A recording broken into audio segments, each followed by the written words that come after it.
Hey there everyone, and welcome to Bill's Retro Gaming Show. Today, I'm going to be taking a look at the newest Replicade from New Wave Toys, Space Ace. Be valiant, Space Warrior. The fate of Earth is in your hands.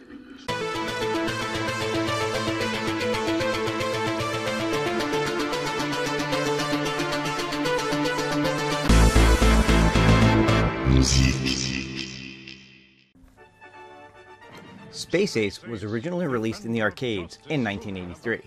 It's the follow-up to the hugely successful Dragon's Lair, albeit this time with a science fiction theme as opposed to Dragon's Lair's fantasy storyline.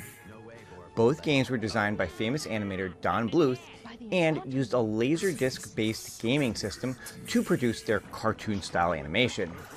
Space Ace would be available to arcade owners in two versions, a conversion kit for Dragon's Lair and its own dedicated cab.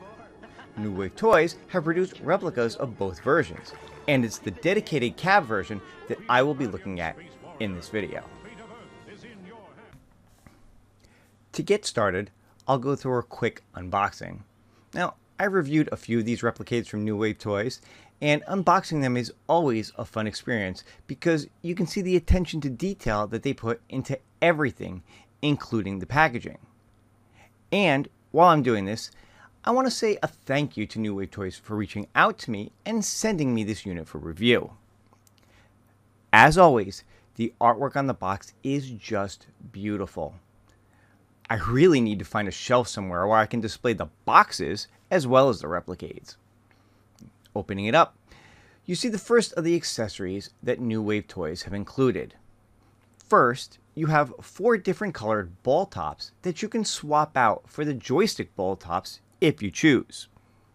They've also included a USB charging cable, and of course the unit itself is packed snugly in styrofoam to help keep it safe as possible during transit.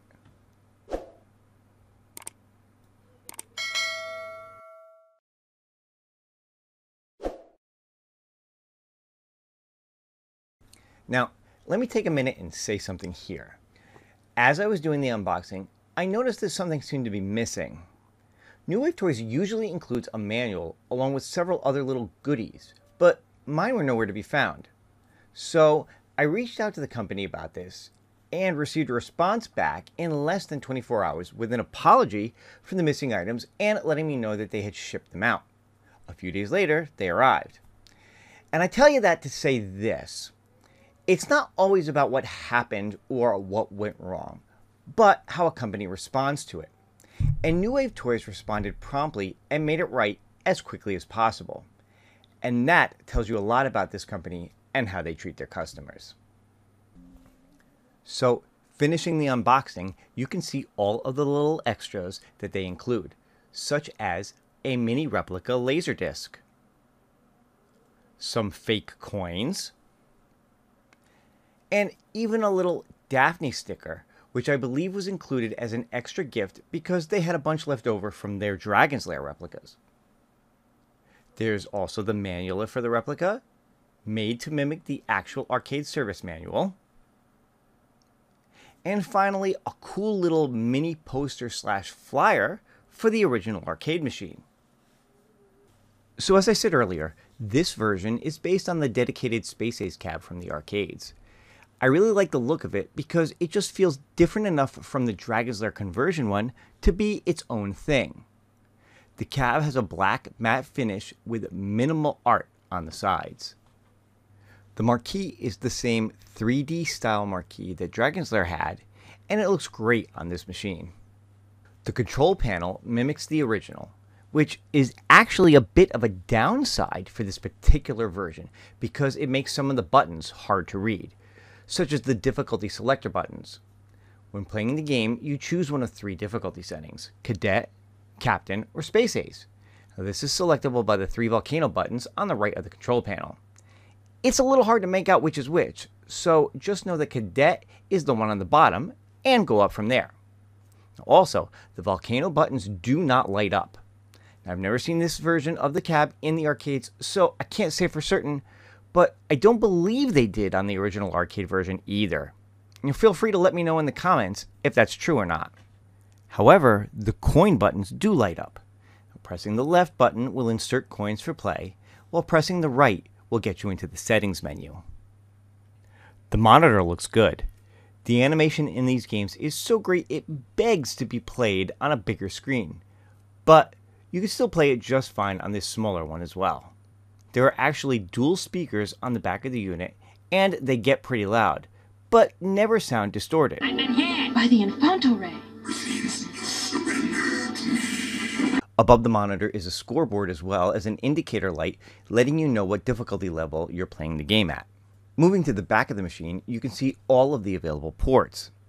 You have your power button, volume control, and USB-C port for charging.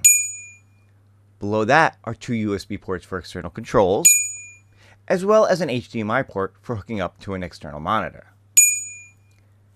New Wave Toys also intends to sell a mini monitor that can sit on top of the Replicade that you can plug into this HDMI port.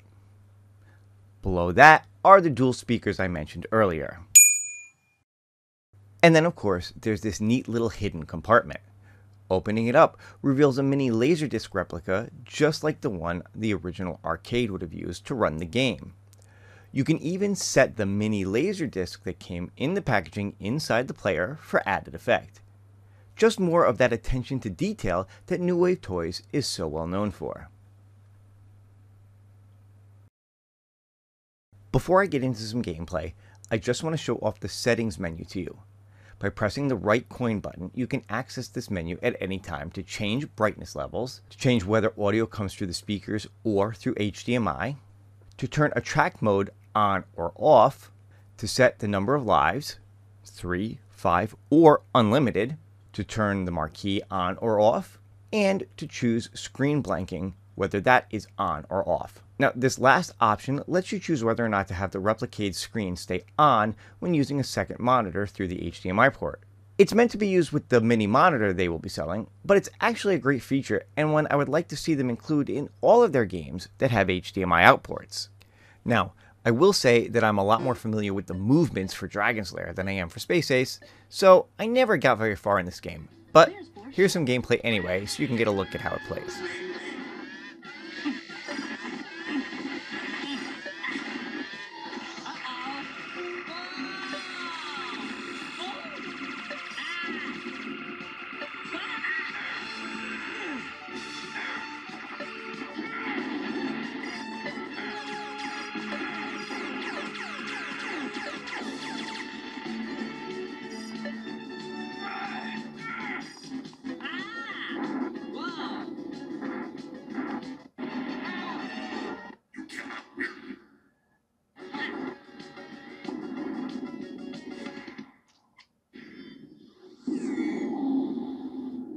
Come in, are you okay? Oh, sure. I'm just kidnapped by aliens, that's all. I'll save you, Kimmy! Get me out of here!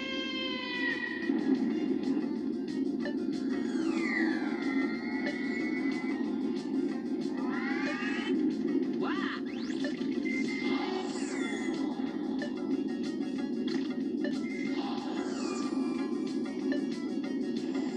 Whoa! Space station, request permission to land. Aha! Borf is here. Whoa! Ah! Whoa!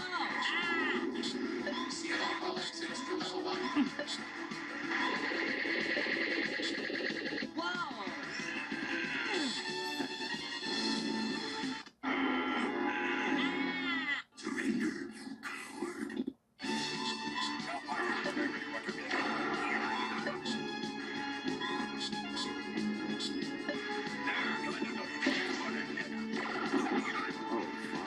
Whoa! Dexter! Get me out of here! Mm.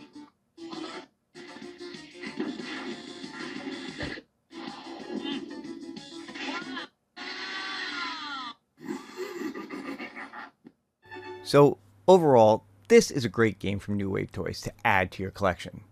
Now, as I said in the beginning, they do sell this in two versions, the conversion kit version and the dedicated cab version. If you missed out on the pre-order sale for these, they will have more coming soon. Both are available for $170. Just note that the only real difference between the two versions is the look of the cab. They both have the same features and, of course, play the same game. So, if you're interested in one of these, just pick up the one you like the look of better. And there you have it. That's Space Ace from New Wave Toys. Now, if you'll excuse me, I have to get back to trying to rescue Kimberly before she yells at me some more. Thanks for watching, and I'll see you next time.